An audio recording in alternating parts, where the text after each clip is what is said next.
आपल्याला इलेक्शन आता सुरू झालेले आहेत. कशा प्रकारचा रिस्पॉन्स आहे? दिवसभर आपण फिरताय सांगलीमध्ये.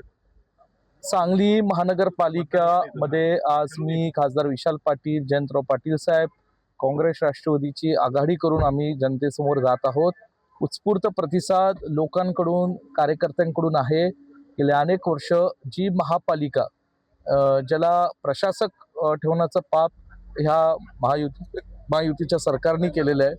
अनेक प्रश्न सांगलीकरांचे रखडलेले आहेत आणि ह्या रखडलेल्या प्रश्नांवर ना कुठले या ठिकाणी स्थानिक नेते लक्ष देत आहेत आणि म्हणून कुठेतरी सर्वसामान्य लोकांमध्ये प्रचंड मनाचा एक असंतोष आहे. अशा बाबतीत आज उत्साही वातावरण मला काँग्रेस राष्ट्रवादीचं पाहायला मिळतं. काल मुख्यमंत्री यांचा दौरा झाला आणि मोठे आश्वासन काल पाडला गेला. हे मुद्दा असा आहे की माननीय मुख्यमंत्री मोदय सर सांगलीला खरंच काही देणार असतील तर आम्हाला आनंदच आहे. पण गेले 2.5 वर्ष देशात राज्यात भाजपची सत्ता होती. विद्यमान आमदार भाजपचे आहेत. मग जे काही त्यांनी काल घोषणा केल्या ह्या 2.5-3 वर्षाच्या कालावधीत होऊ शकल्या नाहीत का? विधानसभा होऊन 1 वर्ष, त्याच्या आधी 2.5 वर्ष, अशी 3.5 वर्ष झाली आणि त्या 3.5 वर्षामध्ये सांगलीतल्या सर्वसामान्य लोकांचे प्रश्न यांना दिसले नाहीत. जे काही त्यांनी घोषणा केल्या त्याची सुरुवात तरी किमान करायला पाहिजे होती मागच्या 3.5 वर्षामध्ये. हे झालं नाही. सांगलीचा मतदार हा सुज्ञ आहे. त्यांना माहिती निवडणूक तोंडावर असल्यामुळे ह्या सगळ्या आश्वासनचा वर्षाव केलेला आहे.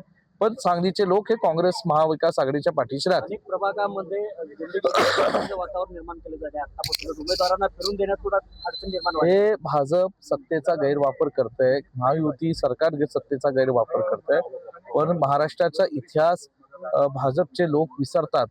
ज्या वेळेस गुंडगिरी, दहशत करण्याचा प्रयत्न केलाय त्याच्या विरोधात सर्वसामान्य लोकांनी उठाव केलेला आहे आणि ह्या निवडणुकीत सुद्धा महाराष्ट्राची जनता, सांगलीची जनता ही अशा दहशतीला भिणार नाही आणि उठाव करेल आणि महाविकास आघाडीच्या पाठीशी उभी राहील. 50+ नारा दिलाय. 50+ आमच्या जागा येतील असं भाजपा म्हणते. बघू, पाहूयात. नारा तर बरेच काय देत होते. मला आठवतं भाजपने लोकसभेच्या वेळेस की अबकी बार 400 पार असं काहीतरी म्हणाले होते. किती झाले म्हणून ते आता ठीक आहे, जे होईल ते होईल. बघू, आम्ही लढत आहोत. ठीक आहे, चालेल. हे मुद्दा असा आहे की माननीय मुख्यमंत्री मोदय सर सांगलीला खरंच काही देणार असतील तर आम्हाला आनंदच आहे. पण गेले 2.5 वर्ष देशात राज्यात भाजपची सत्ता होती. विद्यमान आमदार भाजपचे आहेत. मग जे काही त्यांनी काल घोषणा केल्या ह्या 2.5-3 वर्षाच्या कालावधीत होऊ शकल्या नाहीत का? विधानसभा होऊन 1 वर्ष, त्याच्या आधी 2.5 वर्ष, अशी 3.5 वर्ष झाली आणि त्या 3.5 वर्षामध्ये सांगलीतल्या सर्वसामान्य लोकांचे प्रश्न यांना दिसले नाहीत.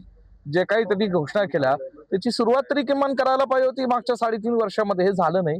सांगलीचा मतदार हा सुज्ञ आहे. त्यांना माहिती निवडणूक तोंडावर असल्यामुळे ह्या सगळ्या आश्वासनचा वर्षाव केलेला आहे.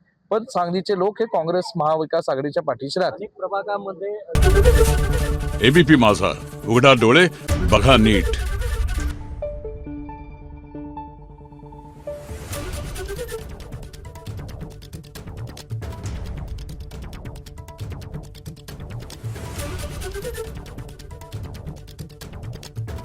Thank you.